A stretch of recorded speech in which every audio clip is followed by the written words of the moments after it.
Salve, família vascaína! Bom dia, um excelente sabadão, um dia abençoado para todos nós. Começa hoje mais uma rodada do Campeonato Brasileiro. Infelizmente, o seu Vascão faz a gente ter que ligar esse secador. Eu sei que tem muita gente que não gosta disso. Thiago, não tem que secar ninguém não, irmão. O Vasco tem que chegar amanhã na Ilha do Retiro e ganhar 3 pontos. Eu sei, concordo com você. Mas o que eu vou fazer hoje? Ceará contra a Juventude. O que eu faço? Não seco? Não vou torcer para o Ceará? Juventude ganha, o Vasco entra na zona de rebaixamento. É interessante pra gente o Vasco jogar amanhã contra o Sport no Z4? Poxa, concorda comigo, né, família? Então vamos focar aqui nesse vídeo, na partida de amanhã. Quero trazer aqui mais um torcedor do Sport que, olha, eu vou te falar uma coisa, fez o dever de casa em relação ao nosso Vascão. E ele comemora, tá? Ele comemora a ausência PH, o melhor lateral direito do Brasil. Vamos resenhar sobre essa análise dele aqui em relação ao time do Vasco. Quero também analisar o time do Sport, o provável Sport, além de trocar uma ideia com vocês aqui também sobre Lloyd, Garré. Estava acompanhando um vídeo do Joel Silva trazendo algumas informações, né? Esses jogadores podem sair do Vasco. E um outro debate que eu vou levantar aqui, eu estava acompanhando uma página, né, que cobre o Santos. Eu achei muito interessante isso aqui, família. Eu fiquei pensando, você imagina o santista ouvindo o vascaíno falando mal do Verratti? Que é isso, Thiagão? Você vai entender. Você vai entender o que eu quero dizer, família vascaína. Então chega aí, que tem muita resenha nesse sabadão. Mas antes, deixa eu te pedir aquela moral. Se não for inscrito aqui no canal Vasco em Família, se inscreve, deixa o like, ativa o sininho para não perder os próximos vídeos, comenta e hypa o vídeo para fortalecer o trabalho do Thiagão. E deixa eu falar aqui da parceira do canal, que é a GolCase. É isso mesmo, quem diria que o Thiagão ia ter aqui um cupom Família Vasco? É só você acessar aqui através do QR Code ou entrar lá no site da GolCase, bota lá Vasco, tem garrafa do Vasco, você pode personalizar com o nome e pode mudar o cabelo, tudo, família. Realmente o site da GolCase é sensacional. Quer presentear de repente a sua esposa, namorada, namorado, amigo, amiga, vai lá na GolCase, pelo amor de Deus, e utiliza o cupom Família Vasco. Você vai estar fortalecendo demais aqui o trabalho do Thiago. Vamos seguir a nossa resenha para a gente dar uma olhada aqui nessa rodada do Campeonato Brasileiro. Só vou destacar os jogos de hoje, né? E assim, até Botafogo e Bragantino não é a nossa praia, né? A gente não está curtindo essa onda ainda, estamos duro. Cruzeiro e São Paulo também, da mesma forma, a galera tá lá na parte de cima. Mas esse jogo aqui, cara, e o do Vitória também, né? Amanhã, Vitória joga antes, né? Joga antes. E assim, contra um Atlético Mineiro destroçado, né? Perdeu o treinador, praticamente eliminado da Copa do Brasil. Não sei se vai com força máxima, se sonha ainda, né, com a classificação na Copa do Brasil. É um outro jogo muito importante. Mas esse aqui, né, também é porque o Juventude tem a chance de ultrapassar o Vasco e colocar o Vasco na zona de rebaixamento. Cara, eu não gosto, né? Isso eu acho que traz ali um peso. Por mais que você, né, tá ali, tá próximo, né? Nesse momento o que tira o Vasco aqui da zona é as vitórias, né? O Vasco tem 5 e o Vitória tem 3, porque tem o mesmo número de pontos. Então isso é horrível ficar aqui nessa situação. Mas entrar contra o Sport amanhã no Z4, poxa, não é o ideal, sinceramente. Então eu vou fazer o meu papel, às 4 horas, eu de repente vou ali no depósito, tem ali um esquema ali de 3 por 10, compro 6, meia dúzia, vou tomar uma secando Juventude. Desculpa, tá, vovô garoto? Mas é mais forte que eu. Não dá pra torcer pra você nesse momento. Juventude ganhando, o Vasco vai entrar na zona de rebaixamento. Tô mostrando aí a classificação pra vocês, né? O Vasco na 16ª, o Juventude na 18ª, e é um time que tá assim, família, competindo, né? Desde a chegada aí do Thiago Carpini, voltou a competir. Vendo aqui o comentário de vocês, e aí eu vi um amigo assim, Thiago, mas o Juventude não tá competindo não, irmão. Quem acordou, né? Quem acordou o Juventude foi o Vasco, e não foi o irmão, não foi o Vasco só, né? Foi também, né? Porque o Juventude também ganhou do Corinthians, né? O Juventude ganhou do Corinthians. Olha como é que é isso. O Juventude conseguiu ganhar do Corinthians jogando em casa, e o Vasco não ganhou do Corinthians jogando em casa. Sabe? Por isso que eu chamo muito aqui essa responsabilidade para os jogadores do Vasco, cara. Para os jogadores do Vasco. Eu, né, gosto de acompanhar várias páginas, comentários, canais. Eu vejo muito comentário, tem um grupo lá de membros também. Eu gosto, isso me ajuda muito aqui também, né, a fazer os meus comentários, entender ali, né, o sentimento do torcedor. Já falei isso aqui algumas vezes, concordo com as críticas, sim, beleza. Mas, cara, dá pra produzir mais, dá pra conquistar melhores resultados. Você não pode, então, Juventude. Olha pro time do Juventude. Eu sei que cada partida tem uma história, né? Futebol não é assim, a gente não pode trabalhar dessa forma, né? O adversário lá ganhou e a gente tem que ganhar. Não é assim, até porque você vê aí, né? O Santos ganhou do Flamengo. E o Vasco deu de 6 no Santos. Então, sei que não tem muita lógica. Mas, cara, o Vasco tá muito mal colocado, tá ali muito próximo da zona de rebaixamento. Uma situação que, cara, eu imagino que, poxa, deve ser muito difícil jogar, então a gente tem que, de alguma forma, né, aproveitar aí, pegar esses times que a gente, né, tem condição de ganhar, que é o Sport, que é o Ceará, porque depois é uma sequência muito difícil, né? A gente espera que o comportamento, o equilíbrio que o Vasco teve ali contra o Vasco, também pela boa atuação do Jair e também do Barros, né, que vai ser titular com certeza amanhã, a gente espera, né, conquistar o resultado positivo diante do Sport. A gente vai falar um pouco mais sobre esse jogo. Deixa eu destacar aqui com vocês essa resenha do Joel Silva, que eu estava acompanhando o vídeo dele. É bem rápido aqui, nem peguei o corte nem nada, mas tá aí, tô mostrando a imagem dele, né? Ele estava falando sobre o Lloyd, a possibilidade dele sair, e existe sim essa possibilidade. Ele estava comentando que o Lloyd tem um contrato longo com o Vasco, né? Eu não me recordo agora ao certo, depois eu posso até colocar aqui na edição se é meio ou final de 2027, né? Um contrato bem longo. Ele também pontuou lá que aquela resenha de pô, que ele ganhava X, 600, 500, não é por aí, mas ele ganha um bom salário, né? Entre 250, 300, alguma coisa nesse sentido. E ele falou que clubes da Turquia e também de Portugal sondaram aí a situação do Lloyd. De repente, sim, pode acontecer uma saída, até porque o Vasco contratou aí o Andrés Gomes, né, o Matheus França, e mais uma vez me parece que o Lloyd não vai ser relacionado, não foi relacionado, na verdade, então tá perdendo espaço. O ideal, claro, é pintando a possibilidade de negociar esse jogador. O outro é o Garré, família. E assim, cara, eu não acho o Garré ruim de bola. Na verdade, assim, até o Lloyd eu acho que poderia ajudar. Não ser titular, tá? Não ser titular, mas ser um jogador para entrar no segundo tempo, botar uma correria ali, mas entendo que o momento do Vasco, a pressão que o Vasco se encontra, é muito difícil pra galera que não consegue entregar nada num primeiro momento, né? Sente, cara, parece que assim, eu vejo o Lloyd e o Garré jogando, eles tentam se livrar rápido da bola, não tem confiança pra jogar. Não sei se é um sentimento meu, ou você vai resumir, Thiago, você tá querendo ser muito bonzinho no tela. Eles são fracos. Fala assim, eles são fracos. Cara, eu sei, é o que eu tô falando, momento de pressão não tá dando. Não dá pra testar, não dá pra colocar em campo, mas eu não acho, tá? Eu acho que num outro cenário, o Vasco melhor colocado, sem essa pressão, acho que o Garré e o Lloyd poderiam contribuir sim, família. Eu vejo dessa forma. Não acho o Lloyd ruim de tudo, né? Infelizmente tem que botar a cabeça no lugar, né? É o artista, é 22 na essência. Não sou eu que tô falando, tá? É o Souza que trabalhou com ele lá dia a dia, ok, é louco de pedra. E o Garré, eu esperava um pouco mais do Garré, cara, mas infelizmente não entregou nada. Em relação ao Garré, só pra gente finalizar esse assunto, ele falou que clubes da Argentina, né, sondaram aí o jogador, mas o Garré ganha bem no Vasco, né, e esses times não têm a condição de arcar com esse salário que o Garré ganha hoje no Vasco. Então ficou por isso, mas de repente também é uma possibilidade. Pode acontecer a saída do Garré, até porque a última vez que ele entrou em campo, me parece que foi contra o Atlético, né, Mineiro, e aí depois não entrou mais. E também, né, com a chegada aí principalmente do Matheus França, né, que é um cara que pode fazer várias posições ali no comando de ataque, o Garré também perde espaço. Vamos ver como é que vai ficar essa situação. Admar trabalha, deve tentar resolver as situações aí do Lloyd e também do Garré, família. Seguindo aqui para a gente entrar nesse debate que eu falei com vocês no início do vídeo, imagina o santista, né, vendo o vascaíno falando mal do Pablo Verratti. Na verdade, assim, vou pegar o meu exemplo aqui, não é que eu falo mal do Pablo Verratti, eu acho que o Vasco tem que ter outras possibilidades, né, de jogo, sem bola, ser um time de mais intensidade, de aproximação, né, características que o Verratti não entrega. Mas a gente entende a importância dele. Verratti é um dos artilheiros do Campeonato Brasileiro. Eu estou mostrando aí para vocês, ó, vocês vão me entender muito bem. David Washington e Tiquinho juntos, 2 gols no Campeonato Brasileiro 2025. Os dois centroavantes do Santos têm 2 gols juntos. O Verratti tem 11. Eu gosto disso, família, eu gosto. Eu defendo muito aqui a saída do Verratti, né? E eu falo que hoje ele é um reserva, na minha opinião. Se eu fosse treinador, o Verratti seria reserva no meu time. Mas eu coloco esse ponto aqui pra gente debater. É isso, futebol é isso, família vascaína. Então, é até complicado, né? É até engraçado isso aí. Acaba com alguns argumentos de opções. Ah, o Verratti não tem reserva. O Santos tem, né? O Santos tem Tiquinho e David Washington e não está conseguindo marcar. A questão também do Tiquinho Soares ser um cara de mais recurso, de mais refino, né? Coisa que a gente às vezes pede do Verratti. Assim, o Verratti bate pênalti no Vasco, né? Lá quem bate pênalti é o Neymar. Apesar que o Tiquinho também não domina muito esse fundamento não, né?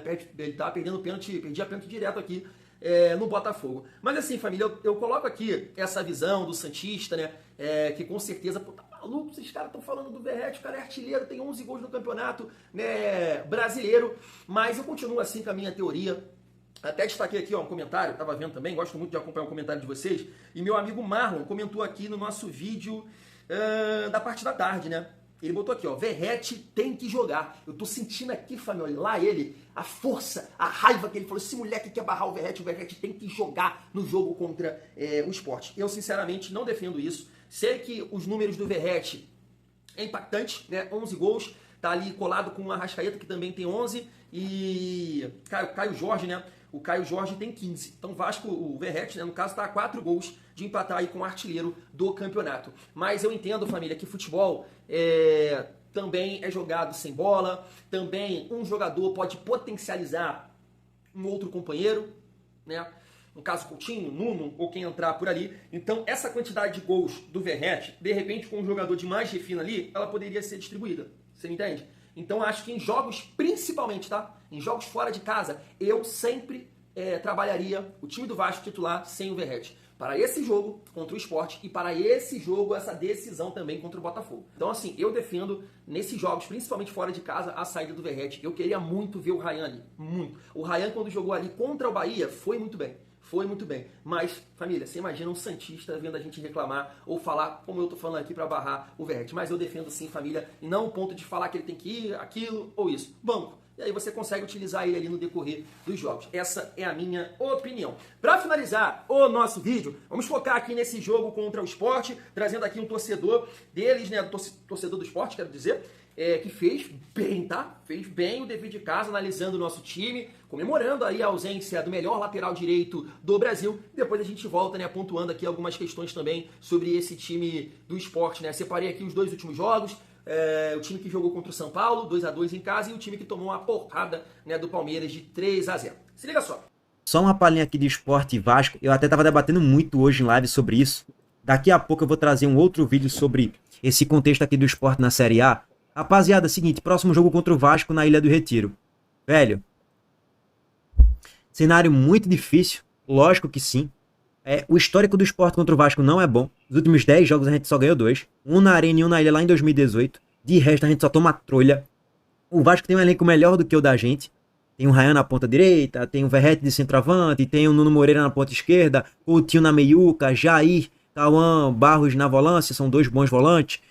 Tem o Léo Jardim, que é um excelente goleiro. Paulo Henrique não vai poder jogar, é desfalque. Isso é bom pra gente, porque Paulo Henrique foi um dos melhores laterais direitos da Série A no primeiro turno, tranquilamente. E foi convocado na pré-lista, né, de Carlo Ancelotti. Então, assim, ainda bem que Paulo Henrique não vai poder jogar. Porque ele e Ryan na direita é uma dupla infernal ali pra você marcar e conseguem recompor bem na marcação. E aí, Pumita deve assumir a titularidade ali no lugar de Paulo Henrique. O Mita é uma avenidazinha, não marca bem. Chega forte no apoio, mas não marca bem. Então é por ali que o Sport deve explorar.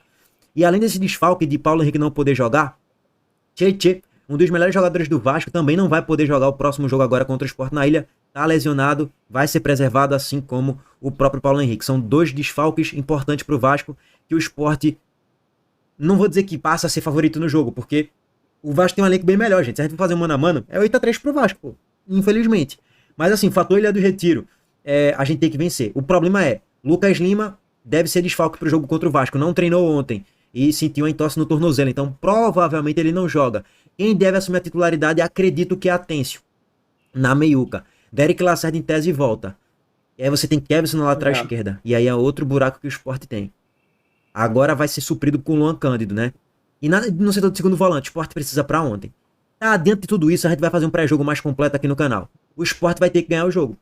Pra ter um ânimo pro torcedor ainda ir pra Ilha do Retiro. E pra o ânimo dos jogadores ainda ficar aceso nessa briga incessante, corrida maluca na briga pra não cair. Tem que ganhar do Vasco, pô. Por quê? Porque o Vasco tá ali, ó, na 16ª colocação. No limite da zona. Pontos, né? Então, mas o Vasco tem um elenco muito melhor. Mas não sei o quê. Verdade.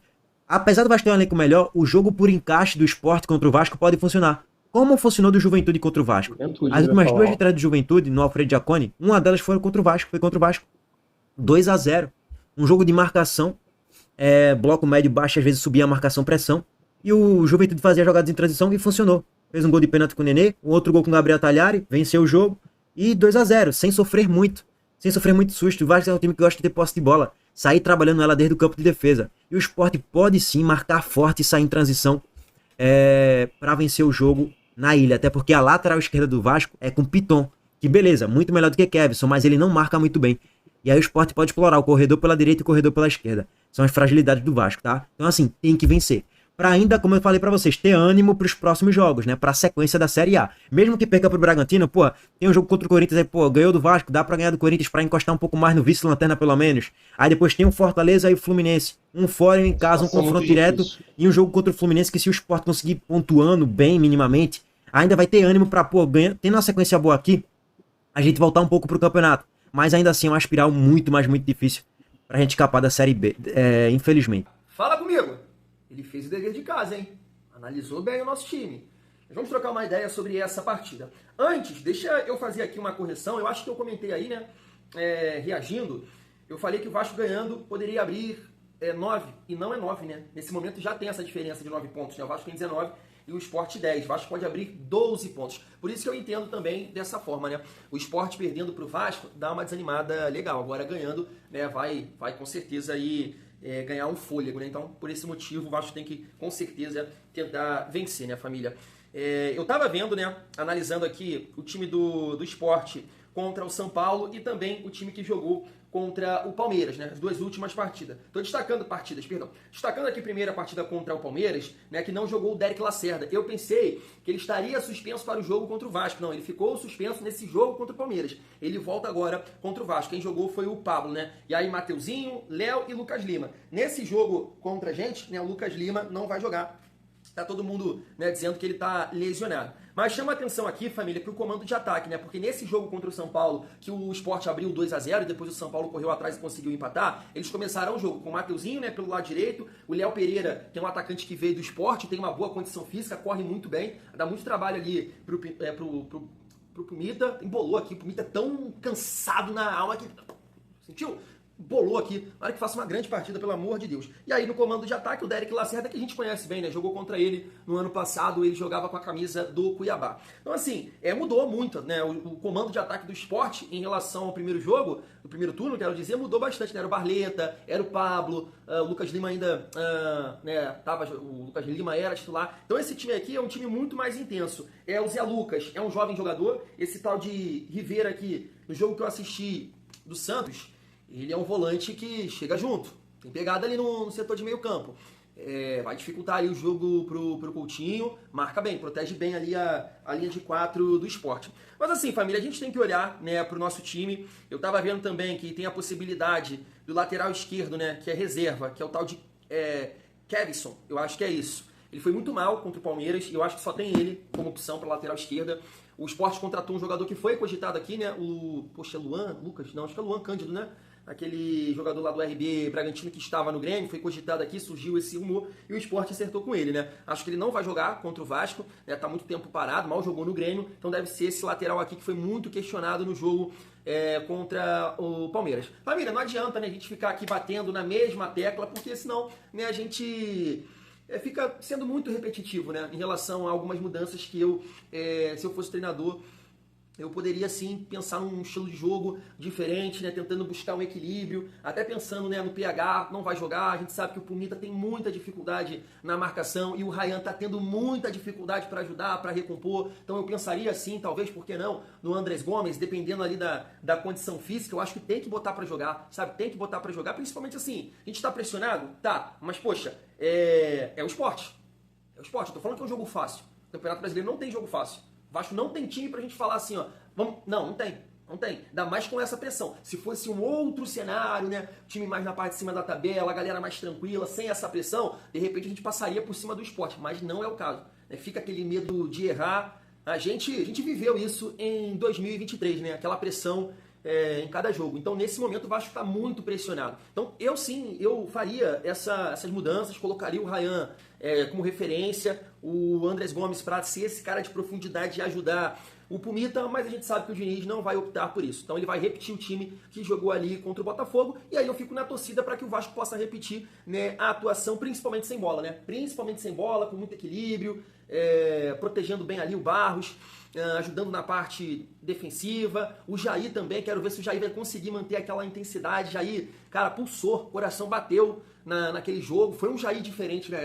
O Jair não é acostumado a fazer aquilo ali não, cara. Sentiu o jogo, realmente vibrou, não sei se foi o gol que deu essa vontade pra ele, então marcou, correu, foi intenso, com a bola no pé, Deus que me livre, jogou muita bola, foi o maestro do time. Então acredito que, poxa, o Barros performando da maneira que performou contra o Botafogo, o Jair também jogando, claro, entendendo o contexto, é um jogo fora de casa, no campo deles, tem tudo isso também. O Vasco, claro, que com esse time tem chance de ganhar, mas você viu a leitura do torcedor do esporte, fala do torcedor do esporte, ele tá na mente dele ali o jogo contra o Juventude. Basicamente, né, tirando ali o Barros e o Jair, né, verdade, foi o Barros e o Jair que não jogaram naquele jogo. Foi Thiago Mendes e Tietê. Time muito exposto, né, muito exposto. Então eles vão trabalhar com essa ideia de jogo, de correr, de pressionar o Vasco, né, de marcar lá em cima, quando o Vasco trabalhar aquela bola pelo centro do campo, pegada, como o Juventude fez, não vamos deixar os caras, né, respirarem, e aí é o que eu falo com vocês, é competir.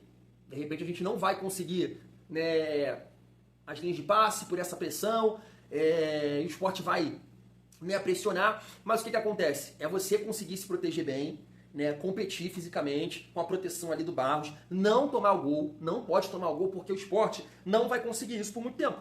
Essa pressão, correu, não vai conseguir, uma hora vai cansar. E aí pode ser a hora que a gente vai conseguir conectar os passes, né, as movimentações e chegar no gol adversário. Porque no caso do Juventude, a gente tomou um gol com 1 minuto. Pô. Isso muda ali a dinâmica do jogo. Com 24 segundos o Piton fez o pênalti. Mas claro, foi uma partida que o Vasco tem que esquecer. Aquela partida contra o Juventude tem que servir de lição. Atenção, intensidade, não pode ter aquela moleza, senão o Vasco não vai conseguir ganhar do esporte. Porque amanhã, família, o resultado de empate, mesmo fora de casa, é terrível. O Vasco precisa ganhar. O Vasco precisa ganhar do esporte, o Vasco precisa ganhar do Ceará. Porque a gente vai ter uma sequência no Campeonato Brasileiro muito difícil. Muito difícil. Flamengo, Palmeiras e Cruzeiro, não lembro a ordem, sempre esqueço de ver. Mas é esses 3 times aí que a gente vai enfrentar após o jogo contra o Ceará. Então a partida de amanhã, a gente tem que tentar entrar nessa data FIFA aí com 3 pontos na conta e ficar com 22 pontos na classificação do campeonato. Esse é o papo. Comigo? Fui!